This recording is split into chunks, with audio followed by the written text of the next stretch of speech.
సిఎన్ఐజి machine వారికి సంబంధించినటువంటి ఆస్తుల విషయంలో గతంలో కూడా మాట్లాడిన పలుమార్లు. ఇప్పుడు మా ప్రభుత్వం వచ్చింది, అప్పట్లో కూడా తెలియజేయడం ప్రజలకు దీంట్లో దొంగలు ఎవరు దొరలు ఎవరు. వాళ్ళ ప్రభుత్వం అంటే వైఎస్ఆర్సీపీ ప్రభుత్వం ఉన్నప్పుడే వీరందరి మీద, వైసీపీ పార్టీకి చెందినటువంటి నాయకుల మీద బెంగళూరులో కూడా క్రిమినల్ కేసులు నమోదు కావడం జరిగింది, మాజీ మంత్రులతో సహా. ఎంత జరిగినా కూడా వీళ్ళకి సిగ్గు ఎగ్గు భయం లేకుండా, కనీసం ప్రజలు ఏమనుకుంటారని ఆలోచన లేకుండా ఇప్పటికి కూడా ఆస్తులు కొట్టేసేటువంటి క్రమంలోనే ముందుకు పోతున్నారు. అందులో భాగంగానే మొన్నటి రోజున కదిలో ఒక 2 సెంట్ల భూమిని చీటింగ్ ఫోర్జరీ ద్వారా చేసుకున్నట్టు తెలియజేయబడతారు. ఈ 2 సెంట్లకు 18 లక్షల రూపాయలు అడ్వాన్స్ చెల్లించినారు, 2 లక్షల రూపాయలు డబ్బులు ఇవ్వాలని చెప్పేసి ఒక స్పెసిఫిక్ పర్ఫార్మెన్స్ చేస్తారు కోర్టులో. ఎక్స్పార్టీ ఆర్డర్ తీసుకుంటారు, దాన్ని తీసుకుపోయేసి సబ్ రిజిస్టర్ ఆఫీస్లో రిజిస్టర్ చేసుకుంటారు. ఇది ఒక ప్రహసనం. ఇది అన్ని ఆస్తులు కూడా వీళ్ళు కొన్నటువంటి ఆస్తులు. దీంట్లో ముఠా ఎవరంటే ఇప్పుడు పరారైనటువంటి ప్యాకప్ పాపారావులు, వారితో పాటు మాజీ మంత్రులు, మాజీ ఎమ్మెల్యేలు తెరచాటు. ఆ మాజీ ఎమ్మెల్యే పాపం నాకేమనుకుంటున్నాడంట, ఆన్ రికార్డ్ అన్నీ వస్తాయి కాన్స్పిరసీలో. అంతేకాకుండా వీళ్ళు డబ్బులు ఎక్కడ తీసుకున్నారో కూడా తెలుసు. అసలు ఈ 18 లక్షల రూపాయలు ఎవరికి ఇచ్చినారు? ఈ మధ్య కాలంలోనే ఒక పెండింగ్ రిజిస్టర్ చేసినారు హిందూపూర్ ప్రాపర్టీలో. 1 కోటి చిల్లర స్టాంప్ డ్యూటీ కట్టినారు. ఈ 1 కోటి చిల్లర స్టాంప్ డ్యూటీ కట్టడానికి ఈయనకి ఇంత డబ్బు ఎక్కడి నుంచి వచ్చింది? అంత డబ్బు స్టాంప్ డ్యూటీ కట్టి కొనేటువంటి ఆస్తి కొనడానికి ఈయనకు అకౌంట్స్ ఏ రకంగా పర్మిట్ చేసినాయో అది కూడా ఒక కేసు అయిపోతున్నాం. ఐటీ వాళ్ళకు కూడా ఇన్ఫార్మ్ చేస్తున్నాం. అంతేకాకుండా గతంలో ప్రజలకు ఇచ్చినటువంటి మాట మేరకు ఆంధ్రప్రదేశ్ రాష్ట్ర హైకోర్టులో పూర్తి స్థాయిలో సిఎన్ఐజి ఆస్తుల విషయంగా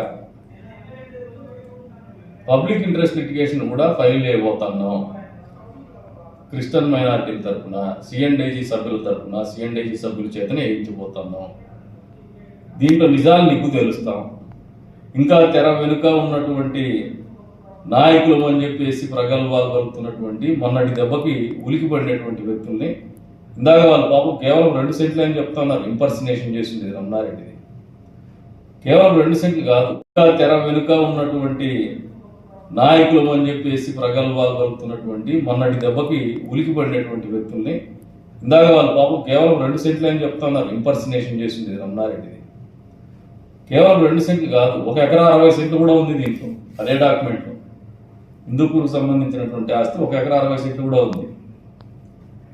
దీన్ని పూర్తి స్థాయిలో విచారణ జరిపించాలా సిట్టింగ్ జడ్జితో కానీ, రిటైర్డ్ హైకోర్టు జడ్జితో కానీ అని చెప్పేసి పబ్లిక్ ఇంట్రెస్ట్ లిటిగేషన్ వేస్తున్నాం.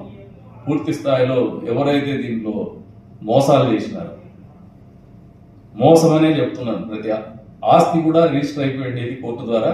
అన్ని కోర్టు ద్వారా అయినాయి. కోర్టును మోసం చేసినారు, వ్యవస్థలను మోసం చేసినారు, ప్రజల్ని మోసం చేసినారు. క్రిస్టియన్ ఆస్తుల్ని ఏమి డబ్బులు ఇవ్వకుండా కొట్టేసినారు. అదే కేసు ఇది. వచ్చే రోజుల్లో దీన్ని పూర్తి స్థాయిలో ఒక లాజికల్ కన్క్లూజన్ తీసుకురాబోతున్నాం. ప్రజలకు కూడా వాస్తవాలు తెలియజేయబోతున్నాం. ఇప్పటికైనా తప్పు ఎవరైనా తెలుసుకొని ఒళ్ళు దగ్గర పెట్టుకొని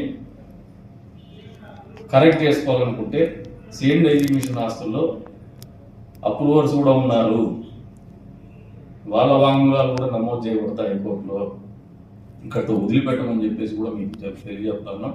ప్రజలకు కూడా ఇచ్చినటువంటి మాట మేరకు తొందరలోనే ఈ ఇంపర్సనేషన్ కేసులో 2 సెంట్ల భూమే కాదు, ఇంకా 160 ఉంది. అదే కాకుండా మాజీ మంత్రులను చెప్పుకున్న చేసినటువంటి రిజిస్ట్రేషన్లు కూడా ఉన్నాయి.